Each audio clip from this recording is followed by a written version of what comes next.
கொட்டுக்காளி அப்படின்னு ஒரு படம் ரிலீஸ் ஆயிருக்குது. இந்த படம் ரிலீஸ் ஆக போறதுக்கு முன்னாடியே நிறைய பேர் ஸ்டேஜ்ல என்ன சொன்னாங்க அப்படின்னா, எஸ்பெஷலி டைரக்டர்ஸ், அப்பா என்ன படம் செஞ்சிருக்கான், செதுக்கிருக்கான், இவன் சின்ன பையனா இருந்தாலும் பரவாயில்ல, நான் இவன் காலை தொட்டு முத்தம் கொடுப்பேன் அப்படி இப்படின்னு பயங்கரமா புகழ்ந்து தள்ளாங்க.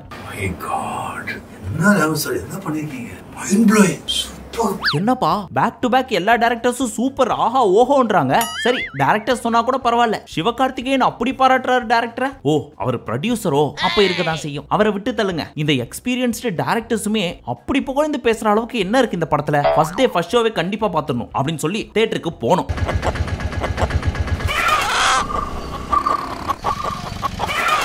படத்தோட டியூரேஷனே வெறும் 104 நிமிஷம் தான். அதாவது 1 மணி நேரம் 44 நிமிஷம். அதுக்குள்ள என்ன சொல்லிருவாங்க அப்படின்னு ஆர்வமா பார்த்தோம். ஒரு வழியா படமும் முடிஞ்சு. இப்போ நீங்க தியேட்டரை விட்டு வெளியே போகணும்னு சொல்லி தியேட்டர் ஆட்கள் சொல்றாங்க லைட் போட்டு. ஆனா நம்ம மைண்டு என்னது படம் முடிஞ்சிச்சா கிளைமேக்ஸ் அப்படின்னு கேட்டா இதான் கிளைமேக்ஸ்ன்றாங்க. பாஸ் பிராங்க் பண்ணாதீங்க, கிளைமேக்ஸை போட்டு விடுங்க அப்படின்னு ஆடியன்ஸ் ஆகிய நம்ம எல்லாம் கேட்டா, யோ படம் முடிஞ்சிச்சியா கிளம்பியா அப்படின்றாங்க தியேட்டர் ஆளுங்க.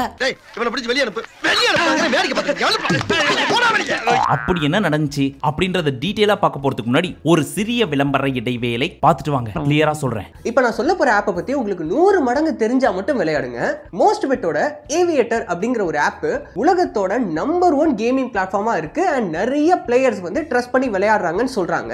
அதுல அந்தர்பாகர், கிராஷ் எக்ஸ், ஜெட் எக்ஸ்னு நிறைய கேம்ஸ் இருக்குன்னு சொல்றாங்க. இந்த ஆப் ஜஸ்ட் ஒரு யூசர் ஃப்ரெண்ட்லி அப்படிங்கறத தாண்டி உங்களுக்கு சேஃப்டி அண்ட் செக்யூரிட்டி அஷ்யூர் பண்ற விதமா இன்டர்நேஷனல் லைசன்ஸ் இருக்குன்னு சொல்றாங்க. அது போக 24/7 கஸ்டமர் சர்வீஸ் கொடுக்கறதாவும் சொல்றாங்க. ஸ்கிரீன்ல கீழே தெரியுற எங்களோட ப்ரோமோ கோட யூஸ் பண்ணீங்க அப்படின்னா உங்களுக்கு வெல்கம் போனஸ் கிடைக்கும் ஃபர்ஸ்ட் டெபாசிட்ல.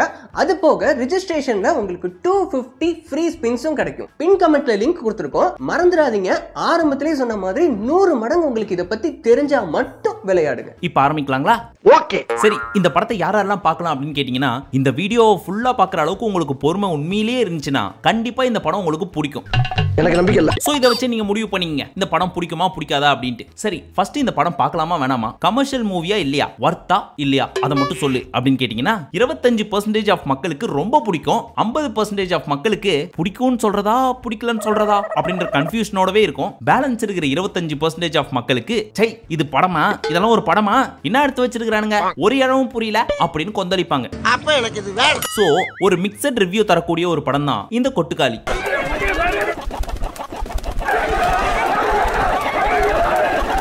அப்படி என்ன பண்ணி வச்சிருக்காரு டைரக்டர் அப்படின்னு கேக்குறீங்களா? அதுக்கு முன்னாடி நண்பகல் நேரத்து மயக்கம் அப்படின்னு சொல்லி மலையாளத்துல ஒரு படம் வந்துச்சு. அதை உங்கள எத்தனை பேர் பார்த்திருப்பீங்க அப்படின்னு தெரியல. தெரியாதா? அந்த கதையை ஷார்ட்டா சொல்றேன். மம்முட்டி அவர்கள் ஃபேமிலி அண்ட் ஃப்ரெண்ட்ஸோட வேளாங்கண்ணி போறாங்க. போயிட்டு ரிட்டர்ன் வர்றப்போ திடீர்னு ஒரு இடத்துல பஸ் நிக்குது. அது என்ன ஊரு என்ன பேரு இப்படின்னு எதுவுமே தெரியாத அந்த பஸ்ல இருக்கவங்களுக்கு. அப்போ திடீர்னு மம்முட்டி அவர்கள் பஸ்ஸை விட்டு இறங்கி ஏதோ சொந்த ஊர் மாதிரியும் ஊருக்குள்ள எல்லாம் தன்னோட அங்காளி பங்காளி மாதிரியும் கேஷுவலா நடந்து போயிட்டு இருப்பாரு. என்னடா இது, இவரு மலையாளம், இந்த ஊரு தமிழ்நாடு, இந்த ஊருக்கு என்ன ஊருன்னு கூட தெரியாது இவருக்கு, இவர் பாட்டு கேஷுவலா நடந்து போறாரு அப்படின்னு பார்த்தா நடந்து போறாரு. எந்த ஊருக்கா கூட்டி போற? இதோட 11 கிலோமீட்டர் ஆகி போச்சியா? இவர் நடக்கிறத மட்டும் எல்லா ஆங்கிள்லயும் மாத்தி 10 நிமிஷத்துக்கு காமிக்கிறாங்க. என்னதான் சொல்ல வராங்க அப்படின்னு பார்த்தா ஒரு வீட்டுக்குள்ள போறாரு. அந்த வீட்டுக்குள்ள போய் அங்க இருக்கிற அம்மா கிட்ட அம்மான்னு பேசுறாரு. அங்க இருக்கிற எவனோ ஒருத்தனோட பொண்டாட்டியோட தான் பொண்டாட்டி மாதிரி பேசிட்டு இருக்காரு. மொத்தத்துல தன்னோட வீடு மாதிரி சட்டையை மாட்டுறாரு, வண்டி எடுத்துட்டு கிளம்புறாரு, சாப்பிடுறாரு, தூங்குறாரு. இத பாக்குற ஊர் மக்கள் என்ன இவன் பைத்தியமா, அந்த வீட்டுல இருக்க ரம்யா பாண்டியனே தன்னோட புருஷனை காணோம் அப்படின்னு சொல்லி ரொம்ப ஃபீல் பண்ணிட்டு இருக்காங்க. இந்த ஆள் வந்து இப்படி பண்ணிட்டு இருக்கான் அப்படின்னு ஊர் மக்களும் இவரோட பஸ்ல வந்த தன்னோட மனைவி அவரோட ஃப்ரெண்ட்ஸ் எல்லாருமே வா ஊருக்கு போலாம், ஏன் இப்படி எல்லாம் பண்ற அப்படின்னு கூப்பிட்டாலும் நான் வரமாட்டேன், இதான் என் வீடு, இதான் என் ஊரு அப்படின்னு அடம் பிடிக்கிறாரு. டூர் வந்தாலே நான் இந்த ஊருக்காரன் இல்லையா, வேற எவன்டா இந்த ஊருக்காரன்? சோ ரெண்டு பக்கமும் பயங்கர குழப்பம். அப்புறம் காலங்காத்தால தூங்கி எஞ்சதுக்கு அப்புறம் பார்த்தா மலையாளத்துல பேசுறாரு. நான் எப்படி இங்க வந்தேன், சரி வாங்க வீட்டுக்கு போலாம் அப்படின்னு. என்ன இது கதை, எனக்கு ஒண்ணுமே புரியல அப்படின்னு நிறைய பேர் குழம்பி போய் வீட்டுக்கு போயிருப்பாங்க. ஆனா ஒரு சில மக்களுக்கு மட்டும் புரியும். ரொம்ப குறிப்பிட்ட ஒரு சிலர் வேளாங்கண்ணி போயிட்டு வந்ததுக்கு அப்புறம் ஒரு சின்ன மாற்றம் தெரியும். ஏதாவது ஆன்மா அவருக்குள்ள போயிருக்கா, இல்ல மல்டிபிள் பர்சனாலிட்டி டிசார்டர்னு சொல்றாங்களே, இந்த மாதிரி ஏதோ ஒன்னு அவருக்குள்ள நடந்திருக்கு. அதனாலதான் அந்த ஊருக்கும் அந்த வீட்டுக்கும் போயிருக்காரு. அடுத்த நாள் எந்திரிச்சதுக்கு அப்புறம் எல்லாம் கிளியரா இருக்கு, திரும்பி அவரோட ஊருக்கே போயிட்டாரு இப்படின்ற விஷயம். இது அந்த ஊர்லயே நிறைய பேருக்கு பிடிக்காது. ஆனா நிறைய பேர் பாராட்டின ஒரு படம் தான் இந்த நண்பகல் நேரத்து மயக்கம். அதெல்லாம் சரி, என்ன கொட்டுக்காளி படத்தோட ரிவ்யூ அப்படின்னு சொல்லிட்டு நண்பகல் நேரத்து மயக்கத்தை பத்தி சொல்லிட்டு இருக்க அப்படின்னு ஒரு சிலர் கேட்கலாம். அது காரணம் என்னன்னா, அந்த படம் நிறைய பேருக்கு புரியாது. ஆனா இதுதான் கதை அப்படின்னு தெரிஞ்சுட்டு போய் பார்த்தவங்களுக்கு கண்டிப்பா பிடிக்கும். அப்படி கதையே தெரிஞ்சாலும் இதெல்லாம் ஒரு கதையா அப்படின்னு கேட்கிற நிறைய பேர் அந்த ஊர்லயும் இருக்காங்க, நம்ம ஊர்லயும் இருக்காங்க. அந்த படத்துலயாவது கிளைமேக்ஸ் சொல்லிட்டாங்க, இதுதான் இப்படிதான் அப்படின்றத இன்டைரக்டா. ஆனா இந்த படத்துல நாங்க கதை கிளைமேக்ஸ்ல எதுவுமே சொல்ல மாட்டோம், நீங்களே அசியூம் பண்ணிக்கோங்க, நீங்களா புரிஞ்சுக்கங்க, நீங்களே கிளைமேக்ஸ் எழுதிக்கங்க அப்படின்னு சொல்லி ஒரு முற்றுப்புள்ளியை வச்சிட்டாங்க.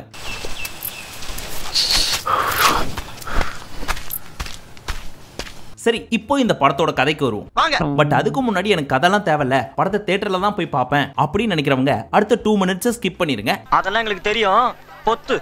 அப்படிலாம் ஒண்ணும் கிடையாது, நீ ஸ்டோரி சொல்லு பரவாயில்ல, எனக்கு ஸ்டோரியை பார்த்துட்டு படத்துக்கு போறது ஒன்றும் பிரச்சனை கிடையாது அப்படின்னு நினைக்கிறவங்களும் சரி, எப்படியும் நான் ஓடிடில தான் பார்க்க போறேன் சோ சொல்லு அப்படின்னு நினைக்கிறவங்களும் சரி, இதை கண்டினியூ பண்ணுங்க. ஒரு சின்ன கிராமம், அந்த கிராமத்துக்குள்ள ஒரு ஜாயிண்ட் ஃபேமிலி இருக்காங்க. அந்த ஃபேமிலிக்குள்ள தான் ஹீரோ அண்ட் ஹீரோயினும் இருக்காங்க. ஹீரோ நம்ம சூரி, ஹீரோயின் அனபென். இப்போ இந்த பொண்ணு என்ன பண்றாங்க, ஏதோ ஒரு பையனை காலேஜ்ல லவ் பண்ணிருக்காங்க. இது வீட்டுக்கு தெரிய வர, ஐயோயோ இவளுக்கு யாரோ சேவின வச்சிட்டாங்க, அதனாலதான் இப்படி லவ் கிவ்னு சொல்லிட்டு சுத்தி திரியறா, அந்த சூனியத்தை வெளியே எடுக்கணும் அப்படின்னு சொல்லி குடும்பமா கிளம்பி எங்க போறாங்க, என்ன பண்றாங்க அப்படின்றதுதான் இந்த படத்தோட கதை சுருக்கம்.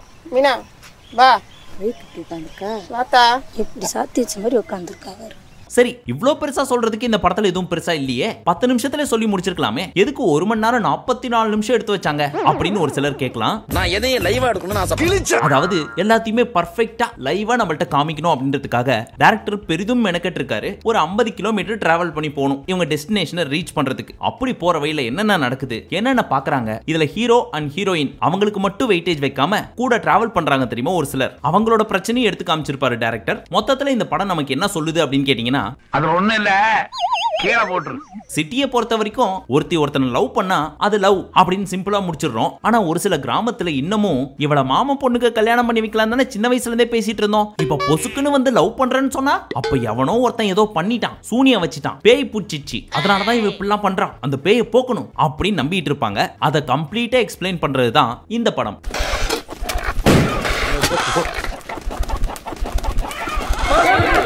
சரி, இந்த படத்தை பார்த்த ஒரு சிலர் என்ன படம் இது என்னத்துக்கு டைரக்டர்ஸ்லாம் அப்படி புகழ்ந்து தள்ளினாங்க, எனக்கு சுத்தமா புரியவே இல்ல. ஃபர்ஸ்ட் இது என்ன கதை, அந்த பொண்ணுக்கு உண்மையிலேயே பேய் தான் பிடிச்சிருக்கா இல்ல அந்த பொண்ணோட குடும்பத்துல இருக்கவங்களுக்கு பேய் பிடிச்சிருக்கா அப்படின்ற கன்ஃபியூஷன்லயே நிறைய பேர் இருப்பாங்க. பட் ஒரு சிலர் மட்டும் இது கூட உனக்கு புரியல, இதான் கதை, இதான் டைரக்டர் சொல்ல வராரு, அங்க நிக்கிறார் டைரக்டர் அப்படின்னு பேசிட்டு இருப்பாங்க தெரியுமா. அவங்களுக்கு இந்த படம் ரொம்ப பிடிக்கும், கிட்டத்தட்ட என்ன மாதிரி இருக்கிறவங்களுக்குன்னு வச்சுக்கோங்க. இன்னும் நைஸா செட் சரியாச்சு, பேக்ல போ. சும்மாலாம் சொல்ல, என்ன பொறுத்த வரைக்கும் இந்த படம் இப்படிதான் இருக்கும் அப்படின்னு எக்ஸ்பெக்ட் பண்ணி தான் போனேன். ஏன்னா ட்ரெய்லரை பார்க்கறப்பவே நமக்கு தெரிஞ்சு போச்சு. அது மட்டும் இல்லாம இந்த படத்துக்கு மியூசிக் டைரக்டரே கிடையாது, ஒன்லி சவுண்ட் இன்ஜினியர்ஸ் மட்டுமே ஒர்க் பண்ண ஒரு படம் அப்படின்னு தெளிவா சொல்லிட்டாங்க. அதுக்கு மேல என்ன வேணும், கண்டிப்பா படம் ஸ்லோவா தான் போக போகுது, ஒவ்வொரு ஃப்ரேமும் கண்டிப்பா யோசிச்சு இப்படிதான் வைக்கணும், இப்படிதான் இருக்கணும் அப்படின்னு சொல்லி ரொம்ப யோசிச்சிருக்காரு டைரக்டர் அப்படின்றதும் தெரிய வந்துச்சு. இன்னொன்னு, மிஷ்கினே இவ்வளவு பாராட்டுறாரு அப்படின்னா கண்டிப்பா அவருக்கு பிடிச்சமான ஒரு கதையா தான் இருக்கும். சோ அவரு படத்தை மைண்ட்ல வச்சுக்கிட்டு இந்த படத்துக்கு போலான்னு சொல்லி தான் ப்ரிப்பேர் ஆகி இந்த படத்துக்கு போனேன். மிஷ்கின், ராம், வெற்றிமாறன் இவங்க நல்ல படம் சொல்லிட்டா கொஞ்சம் பார்த்தே போவோம்.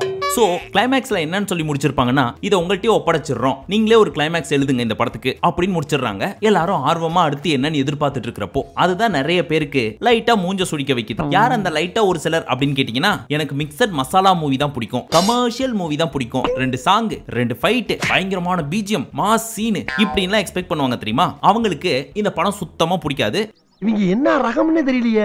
ஆனா இந்த டெக்னிக்கல் ஒர்க் இப்படி இருக்கணும், ஒரு மூவினா இப்படி தான் இருக்கணும், இந்த சீக்வென்ஸை லாங் ஷாட்ல வச்சாதான் நல்லா இருக்கும், பேக்ரவுண்ட்ல இந்த சவுண்ட் எல்லாம் இருக்கணும் இப்படின்னு பயங்கரமா சினிமாவை லவ் பண்ணுவாங்க தெரியுமா. அவங்களுக்கு டைரக்டர் என்ன சொல்ல வந்திருக்காரு அப்படின்றது ரொம்ப நல்லா புரியும். அண்ட் அவங்களுக்கு மட்டும் தான் இந்த படம் பிடிக்கும். அதை வச்சு பாக்குறப்போ எனக்கு தெரிஞ்ச ஒரு 25% ஆஃப் ஆடியன்ஸுக்கு மட்டும் தான் இந்த படம் பிடிக்கிறதுக்கு நிறைய சான்ஸ் இருக்குது. ஏன்னா இந்த படம் பார்க்கிறதுக்கு ரொம்ப பொறுமை வேணும். பொறுமையே பெருமை. உதாரணத்துக்கு ஒருத்தர் 500 மீட்டருக்கு நடந்து போய் அவருக்கு தேவையான ஒண்ணு வாங்கிட்டு வரணும். அப்படி இருக்கிறப்போ மத்த படத்துல எப்படி காமிப்பாங்க, இங்க இருந்து கிளம்புவாரு, அடுத்து கடையில் நிப்பாரு, ஐட்டத்தை வாங்குவாரு, அடுத்த சீக்வென்ஸ்ல ஜோபில வச்சு டிராவல் பண்ணிட்டு இருப்பாரு. இது எல்லாத்தையும் 5 செகண்ட்ல காமிச்சிருவாங்க. ஆனா இந்த படத்துல அவர் இங்க இருந்து நடந்து அந்த கடைக்கு போறதையே கிட்டத்தட்ட 2 நிமிஷத்துக்கு காமிப்பாங்க. அண்ட் அந்த கடையில வாங்குறத 2 மினிட்ஸ் காமிப்பாங்க, ரிட்டர்ன் வர்றத ஒரு 2 மினிட்ஸ் காமிப்பாங்க. இந்த மாதிரி எல்லாத்தையும் பொறுமையா நிதானமா காமிச்சிருப்பாங்க. அதுலயும் பீஜமும் இல்ல, எந்த கட்டுமே கிடையாது. அப்படின்றப்போ எந்த அளவுக்கு இந்த படம் பார்க்கறவங்களுக்கு பொறுமை இருக்கணும் அப்படின்றத புரிஞ்சுக்கோங்க.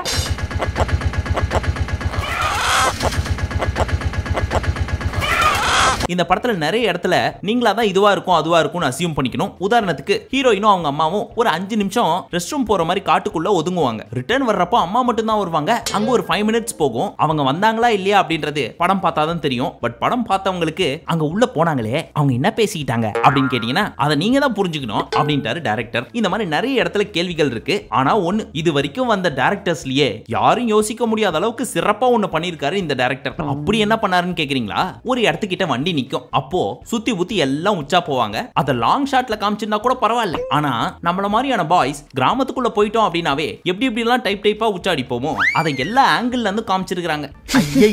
நீங்க ஒண்ணு தப்பா நினைக்காதீங்க. அதோட அரைவல மட்டும் தான் காமிச்சிருப்பாங்க தவிர்த்து டிபார்ச்சர் எங்க இருந்து அப்படின்லாம் காமிச்சிருக்க மாட்டாரு. சோ அந்த லெவலுக்கு இறங்கி செஞ்சிருக்காரு இந்த படத்தோட director PS Vinoth Raj. But சூரியோட ஆக்டிங் ஆகட்டும் அண்ட் இந்த படத்தில் நடிச்சிருந்த ஒரு சில சப்போர்ட்டிங் கேரக்டர்ஸ் ஆகட்டும் எல்லாருமே எங்கெங்க என்னென்ன தேவையோ அதுக்கேத்த மாதிரி நடிச்சிருப்பாங்க. படத்துல காமெடிஸும் ஒரு சில இடத்துல ஒர்க் அவுட் ஆயிருந்துச்சு. இது வரமா எடுத்துக்கலாம்.